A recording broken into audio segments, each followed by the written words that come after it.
En este video vamos a revisar lo que tiene que ver con las clases genéricas en el lenguaje de programación Java. Entonces la idea es mirar un poco de contextualización acerca de qué son, de cómo se utilizan y hacer un ejemplo práctico en código directamente acá en el video. Entonces vamos a mirar de pronto unos temas.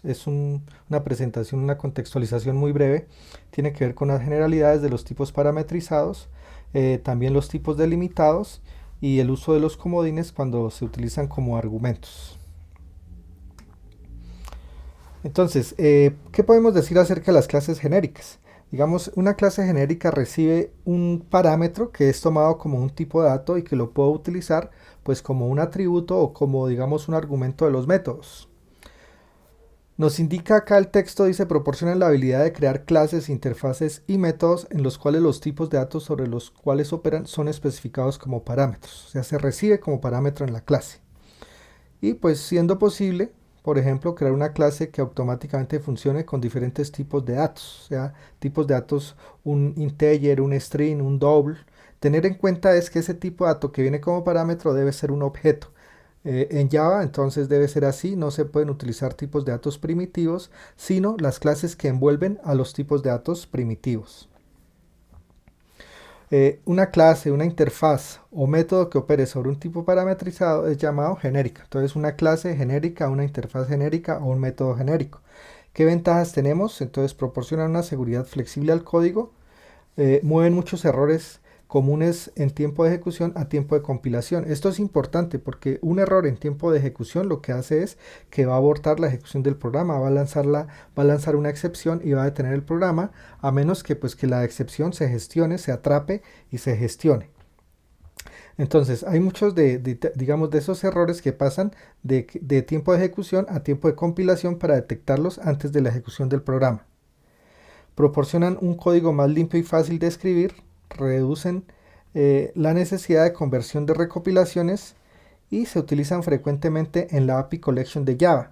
Entonces todas las clases dinámicas de las colecciones de Java como el ArrayList, Vector, Stack, HashMap utilizan este concepto para poder uno parametrizar el objeto que va a almacenar la colección correspondiente. Entonces vamos a revisar acá un código muy rápido y vamos a hacer el ejemplo. Entonces tengo una clase generic, el parámetro lo especifico de esta manera, entre los símbolos menor mayor está dado por t. Entonces defino el atributo de tipo t, que sería el parámetro que viene en la clase, o el parámetro de la clase. En el constructor pues estoy recibiendo el valor que es de tipo t, tengo el set, tengo el get y tengo un método para visualizar el tipo de, digamos, de dato al que pertenece ese objeto. Eh, Acá entonces en la aplicación o en la clase de aplicación lo que hago es para un ejemplo con un integer, le envío el valor, muestro el valor y visualizo el tipo de dato que es el parámetro. Entonces vamos a replicar esto en el código. Entonces voy a utilizar el int idea, la última versión. Vamos a crear un nuevo proyecto. Voy a utilizar la versión 1.8 de Java. Pues acá en esta máquina tengo una versión 11, una versión 13 para efecto de probar las nuevas funcionalidades de las versiones del lenguaje. Pero en este caso pues voy a utilizar la versión 1.8.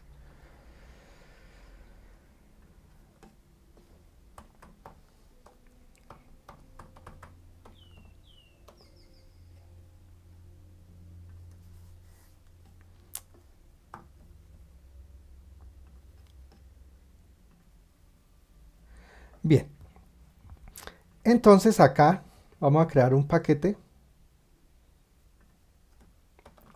para las clases de nuestra aplicación y un paquete en donde vamos a hacer unas pruebas pero manuales, no son pruebas automáticas. Vamos a crear la clase acá, ¿cierto? Con base en nuestro ejemplo que se llama generic.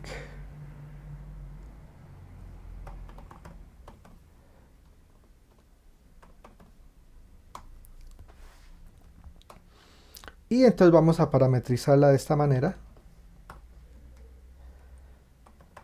Entonces definimos el atributo.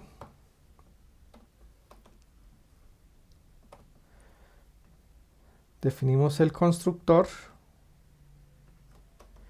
pues los get and set.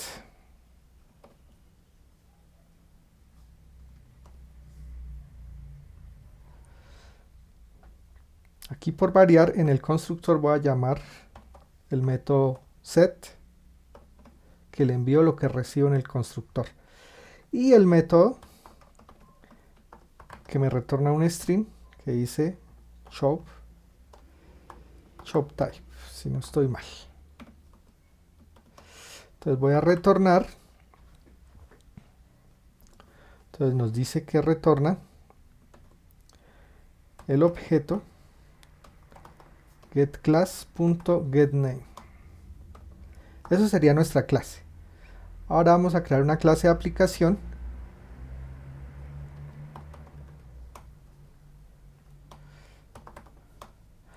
Y en el main, pues voy a indicar acá que mi clase es generic, y acá es donde coloco el parámetro. Entonces, si es de valores enteros, pues especifico la clase que envuelve los tipos de datos primitivos enteros, que sería integer.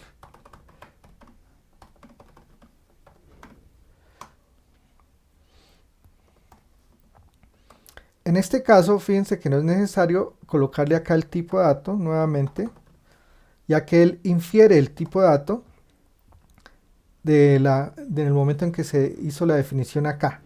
Entonces se puede dejar así, y vamos a mostrar un mensaje que diga que el valor igual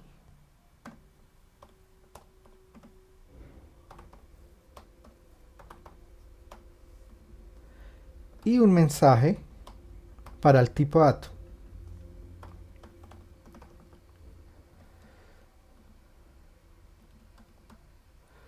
Le voy a decir que me visualice el tipo. Entonces ejecutamos esto.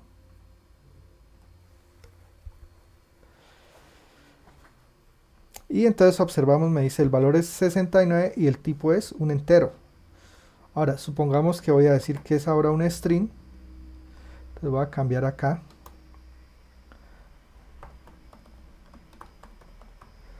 Por un mensaje. Y sin hacer nada más.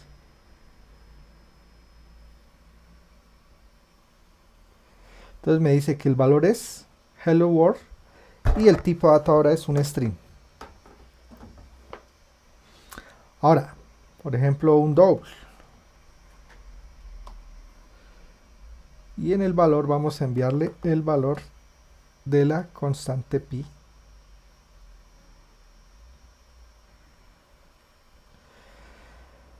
Bien.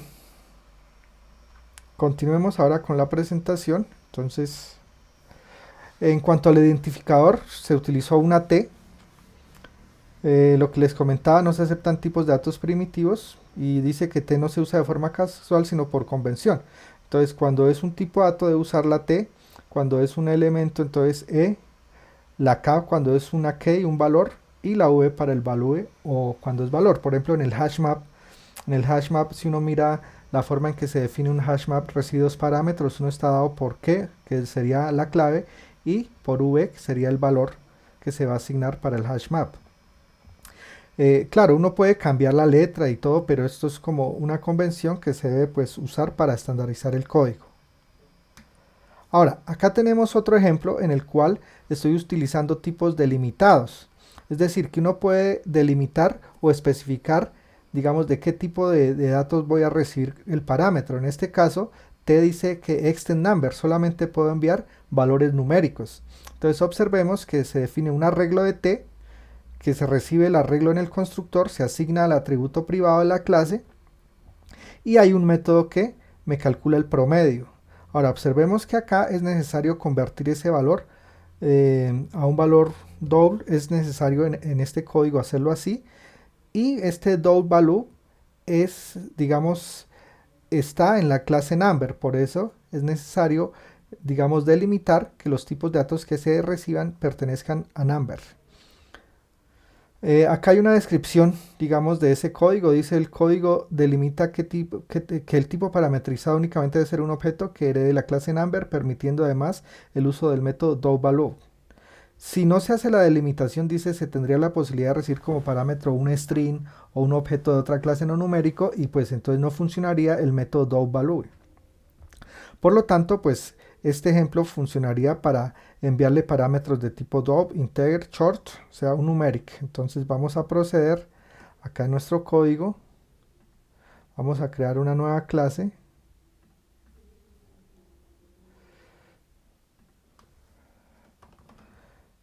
delimiter class, y la vamos a delimitar entonces indicando que recibe un t que extiende a number. Definimos el arreglo, llamémoslo vector. En el constructor lo asignamos y vamos a definir un método que se llame promedio. Entonces lo que hacemos es un ciclo. Bueno, inicialmente definimos la variable en la que voy a almacenar el promedio para retornarlo. Voy a recorrer el arreglo de la forma tradicional a través de un índice de un i que empieza en 0 mientras sea menor que el tamaño del vector, y vamos incrementándolo en 1. Entonces a ABG vamos a asignarle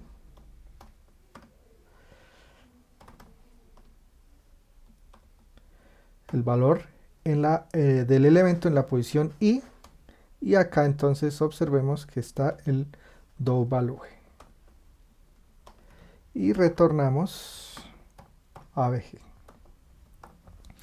Bien, ahora vamos a nuestra aplicación. Vamos a colocar esto entre comentarios y vamos a definir delimiter class. Vamos a iniciar, digamos, con valores de tipo integer.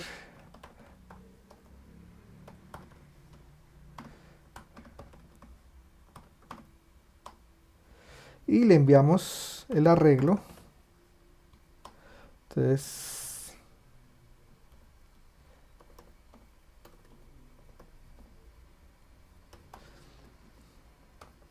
bien. Y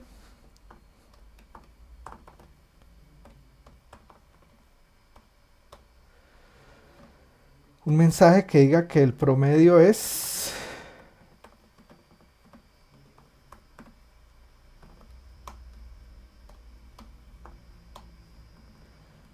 miramos a ver.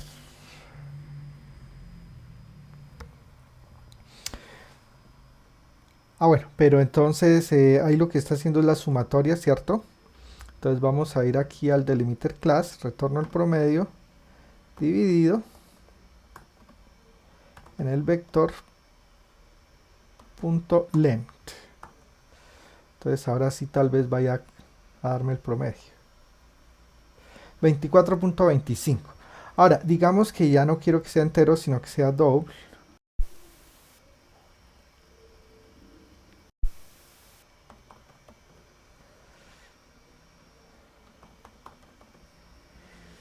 Entonces digamos 10.5, 12.5, 43.8, 10.5, nuevamente 10.5, digamos 76.3.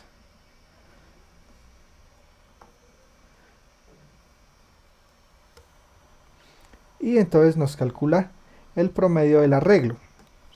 Ahora, hay otro aspecto aquí a considerar, ¿sí?, que es el uso de comodines en los argumentos. Entonces, ¿cuál es el escenario? Acá nos da una explicación. Nos dice: en la clase genérica se desea implementar un método que reciba como parámetro otra clase genérica y comparar si el promedio de los vectores es igual. Entonces puedo tener un vector o una clase que tenga un arreglo de enteros, una clase que tenga un arreglo de doubles, y hay un método que me va a retornar falso o verdadero si el promedio de los vectores de las clases es el mismo. Dice, el código funciona si el tipo genérico de las dos clases es el mismo tipo, integer, top, short, etc. Si son diferentes, genera un error de sintaxis. Entonces, ¿cuál es la solución para este caso? Especificar un comodín. Entonces, recuerden que nosotros extendimos de number, entonces el comodín me va a reemplazar ese tipo de dato.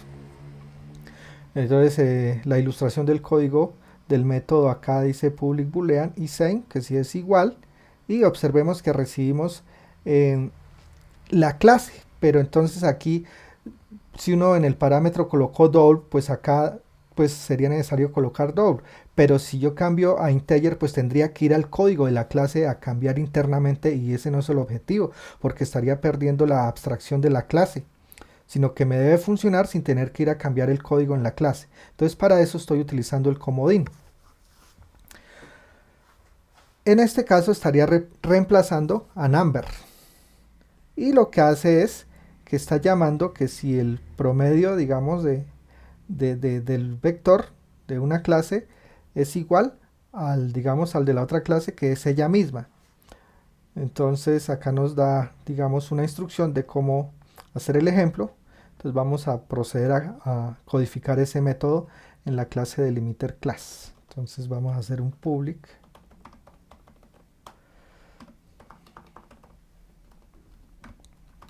Entonces recibe un delimiter class, y acá entonces recibes, uso el comodín,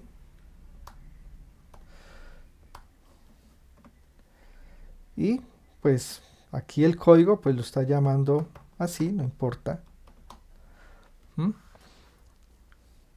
Y estoy retornando que si ese objeto que es de la clase, punto, el promedio es igual a dis punto el promedio. Entonces podemos dejarlo así. Simplemente acá en el código está utilizando el operador ternario, pero pues acá da lo mismo. Si es igual, retorna true, y si no, retorna false. Entonces vamos a ver. Entonces vamos a crear, digamos, delimiter 1.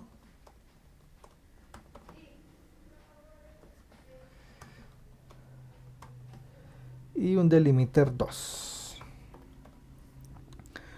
Pero entonces en este caso sería de enteros.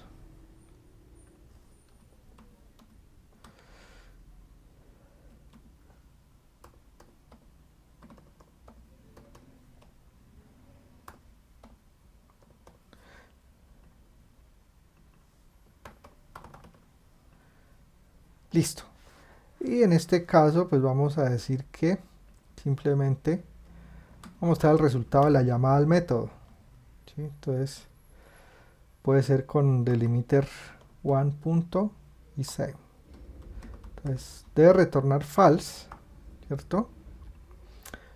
Me está pidiendo obviamente el otro parámetro, que es delimiter la otra clase, o la instancia del objeto de la otra clase.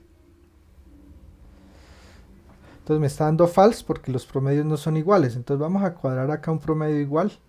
Entonces digamos que 10.5 y 12.5 sería igual a 23, ¿cierto? Entonces y aquí vamos a sumar, vamos a dar valores que me sumen 23.